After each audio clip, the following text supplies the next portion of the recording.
Mga kapuso, kaugnay ng fire incident na yan, kumuha tayo ng update. Makapiling natin live ang Fire Marshal ng Pasig City, si Fire Superintendent Aristotel Banyaga. Colonel, maraming salamat. Magandang hapon. Una-una, ang binabanggit niyo po sa aming panayam kanina ay posibleng problema sa kuryente ang pinagmulan ng sunog. Final na po ba, sir? Ano ang update? Sa investigations po namin, sir, yun lamang pong dalawang possible po ang maaring pagsimulan po ng sunog. Ano po? Po pwedeng electrical short circuit o di kaya electrical overloading. Yun po ngayon ang tinitingnan po natin kasi nung nag-ocular inspection po kami, ay nakita namin meron po kaming nakitang fuse box at mga wires po doon na talagang tuklap na tuklap at nakalabas po yung mga copper wire. So yun po ang tinututukan po natin ngayon. Colonel, nasa likod po natin yung yung structure, yung fire scene. Ano po? Ang binabanggit ninyo sa amin kanina, ang mga biktima, yung pong nailigtas ninyo ay nasa second floor. Opo. Hindi po ito nadilaan ng apoy, pero paano ho namatay ang mga biktima? O kapete nyo pong paliwanag? Makikita po natin dito sa likod po natin, ano, itong stall na ito ay merong mga roll-up doors, no po. At ito ay sa gilid lamang po ng kabahayan ito. Yung mga biktima po natin ay nasa second floor po sila.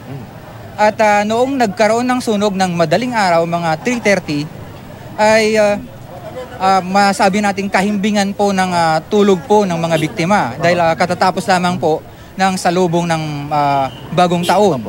Maaring pagod o puyat na po sila. Noong magkaroon ng sunog, ay hindi po nila namalayan. At dahil po sa usok, sa sobrang usok po na nalanghap nila, yun po ang naging dahilan kung kaya't yung mga iba ay meron po tayong namatay at meron po tayong mga ni-rescue ng mga 5. Superintendent, ano ang estado nitong 6 na taong nailigtas ninyo? Ito po yung nakakausap nyo pa noong mga oras na yun? Opo, nung may labas po namin ay mga conscious pa po sila. Okay. Conscious pa po sila at nung nailabas po namin at na-rescue po namin sila. At itong si Josepina Arañador, 60 years old, ay nung mailabas po namin ay medyo talagang minadali na po namin kasi Yes. medyo marami na pong mga usok na nalanga po siya. At habang on the way po yung ambulansya po namin na dadalhin po sa pinakamalapit na hospital, doon pagdating po namin doon ay na-pronounce po ng hospital na dead on arrival na po. Superintendent, sila po ba yung magkakatabi? O ano ho ang posisyon nila nung makuha nyo doon sila po sa taas ay meron pong 3 kwarto. Sila po ay nakuha namin sa 3 kwarto na iba-ibang position po. Okay. So, mukhang contain naman dito sa establishment nyo. So, anong assessment nyo sa structural integrity po ngayon ng gusali? Okay naman po kasi ang nasunog lamang po dito ay yung stall po na nasa gilid lang po ng bahay. Yung dulo po noon ay sementado at doon sa taas ay wala naman pong mga naapektuhan na mga kahoy o anumang parte po ng bahay. Linawin natin, Superintendent. Anong oras po pumasok sa inyo yung tawag? Sa kanino po galing? Sa concerned citizen po ba o sa barangay? Sa concerned citizen po, Okay. nanggaling po yung tawag po sa amin as of 3:30 po ng madaling araw. 3:35 ay nag-tap po kami ng first alarm. 04:23 ay nag-under control po kami. At 04:39 ay naiparout po natin itong sunog na to. Naagapan po namin itong sunog na ito. Ano po? Katunayan, ito, itong stall na hilera na to ay hindi po lahat na sunog. Ano po? Mga 3 o 2 lamang po yung talagang sunog na sunog po. Yung iba ay meron pa pong mga kagamitan na hindi pa po talaga totally nasunog po. Ito pong kahabaan ng Taniman Avenue, itong main artery, medyo masikip. Nahirapan ho ba kayo dahil malalaki yung fire truck natin? Nung oras po na yon ay maluwag po. Napakaluwag po ng kalsada kasi katatapos lamang po ng New Year.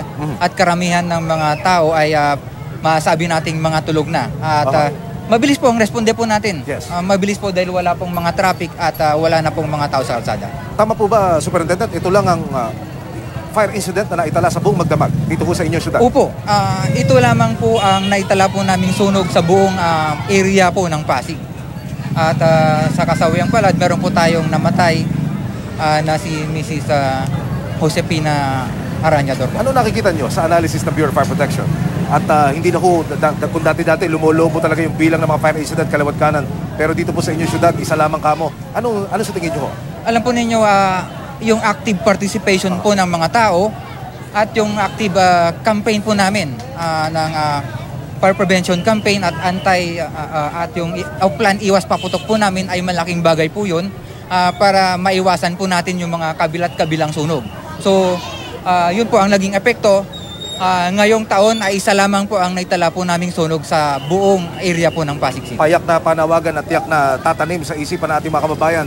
Ano po ang pwede nyo mensahe para makaiwas tayo sa ngayon? Anong klaseng peligro sa kuna? Opo.